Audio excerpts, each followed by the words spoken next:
Ka-chow! These tie rods were causing a lot of play and feedback in the steering wheel at high speeds.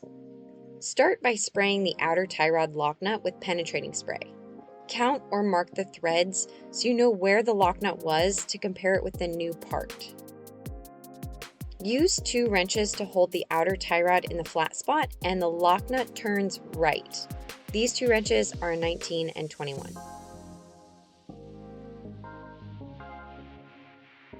Remove the cotter pin.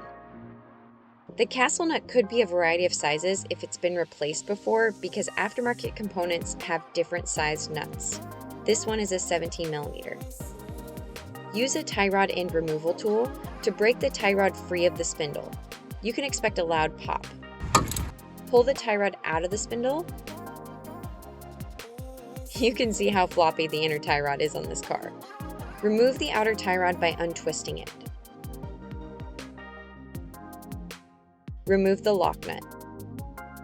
Use pliers to remove the hose clamps off each end of the boot. It may help to turn the steering wheel so that you have more access to the boot. You would turn the wheel to the opposite side of the car that you're working on. It helps to lube the end of the boot where it meets the tie rod so you don't tear the boot. I used white lithium grease. Then you're going to grab the back of the boot and pull towards you until it comes all the way off. Next, we're going to use an inner tie rod removal tool. This one was a 33.6mm. If you've never used one of these before, the trick is to hold the wrench part in place with one hand while you slide it into the flashlight looking thing and have your breaker bar or 1/2-inch drive wrench ready or already attached to the back of the tool. Once it's broken loose, you should be able to untwist it by hand. Compare your old parts to your new parts. Put the old lock nut back on to the correct number of threads or where you marked it so that you can get the new one as close to the same length as possible. What matters is the total length of both inner and outer tie rods, so you want the tops to both match up and the bottom of both lock nuts to match up. We're going to twist the new inner tie rod into place. The ring has these little prong things that line up with the slots in the power steering rack. When you get close to the end, you're going to hold the washer in place while you finish screwing in the tie rod. You're going to use the same technique to tighten the inner tie rod as you did to take it out. Put the correct open-ended wrench on, then line up the flashlight portion, and you can snug these up, but their torque is 62 foot-pounds.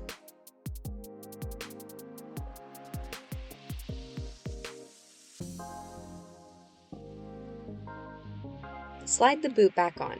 Do your best to make sure there are no kinks. It will only slide back on to the notch. If you go too far, just pull it all the way off and start over.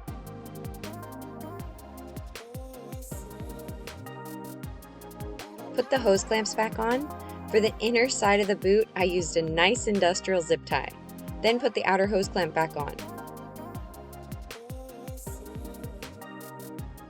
Put the lock nut back on to the correct number of threads you determined earlier for the correct length compared to the old one. Twist the outer tie rod back on. Get it as close as you can and put it through the spindle.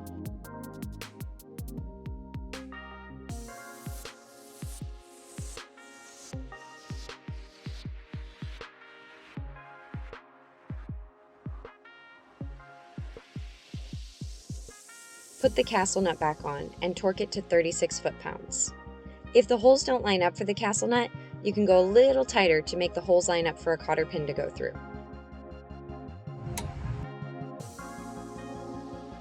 Bend the cotter pin tails in opposite directions.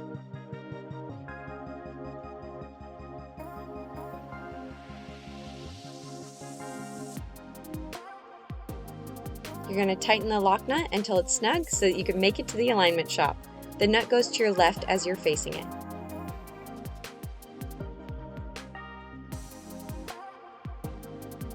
Thank you so much for watching. I offer in-person and virtual consulting and education, so if you want help completing this job yourself, feel free to reach out using the details in the description. Please remember to like, comment, and subscribe so we can help other people find this video. You can find other helpful tips and tricks on my Instagram, Facebook, TikTok, and LinkedIn at Girlie Garage.